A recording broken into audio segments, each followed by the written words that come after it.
Hi guys! For today's video ay nagluto po ako. Hulaan nyo guys! At ayan, nagpakulo na nga ako ng pasta. Alam nyo ba guys, itong pasta na to ay nung mga natira pa nung mga nakaraang holidays. Ayan. So, para nga hindi lang ma-stock sa aking lagayan, ay ayan, naisipan ko nga iluto ito. At siya, ito na nga ang ating mga rekado. So, nahulaan nyo na ba guys? Magluluto nga po ako ng tuna pasta. Ayan. Napanood ko nga ang recipe nito sa YouTube. Simple nga lang to guys, walang mga creamer. At ayan, naghanda na nga ako ng kawali at nagpainit na ng mantika guys. Dahil low budget lang talaga ang aking lulutuin, kaya naman tuna lang ang pinaka-recipe nito at kamatis. So ayun guys, nung mainit na nga ang mantika, ay ilalagay na natin ang bawang. Ayan, papula-pulahin nga lang natin ang bawang at isunod na natin ang sibuyas. Ayan guys, igisa natin siya ng mabuti para masarap. Imekos-mekos natin mga insan.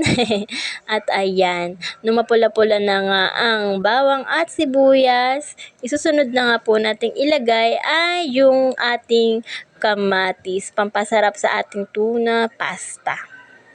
Ayan guys. Pinili ko ngayon talagang hinog na kamatis para naman mabilis siya maluto at masarap talaga. Nung naluto na nga kamatis, sunod ko na nga po ang tuna. Yan. Century tuna, baka naman charot. Ayan. At ayan, imekos-mekos na lang natin mga insan for the halo ang person. Yan, para mag-mix ang tuna sa ating mga ginisang bawang sibuyas at kamatis. At pagkatapos nga niyan, ilalagyan na natin ng ating pampalasa. Unahin na natin ang paminta guys. Ayan, lagyan natin ng paminta. Pamintang pino ang aking ginamit. Mamaya dadagdagan ko pa ng maraming paminta kasi mas masarap yung maraming paminta maanghang. Yan. Sunod na nga natin ang asin. Konti lang guys. Kasi malasa na yung ating tuna. Siya ayan. Papakuluin lang natin siya guys. Paglutong-luto ng ating mga rekado. Ayan. Imekos-mekos lang natin mga insan. Mekos-mekos talaga. Mekos-mekos lang mga insan. Ayan.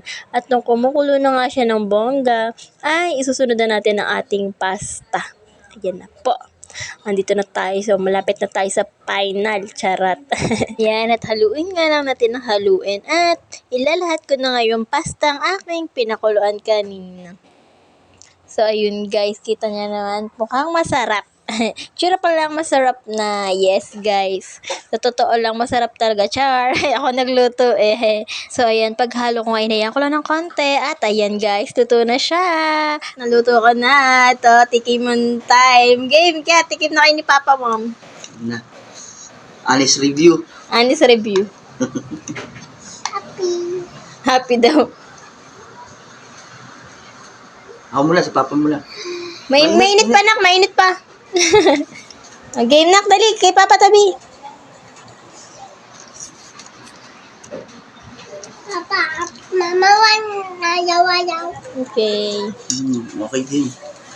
Okay lang? Okay. Then nakuha niya yung ano. Pwede na Kulang din. lang sa kamatis. Kamatis. Sige, dadagdagan ko. Puro kamatis na next time. Charot. Ano ba itong luto mo? Tuna pasta lab. Sarap. Ano? At ayan guys, mukhang okay naman yung aking luto kahit paano. Ayan, ganito nga lang po. Bye-bye!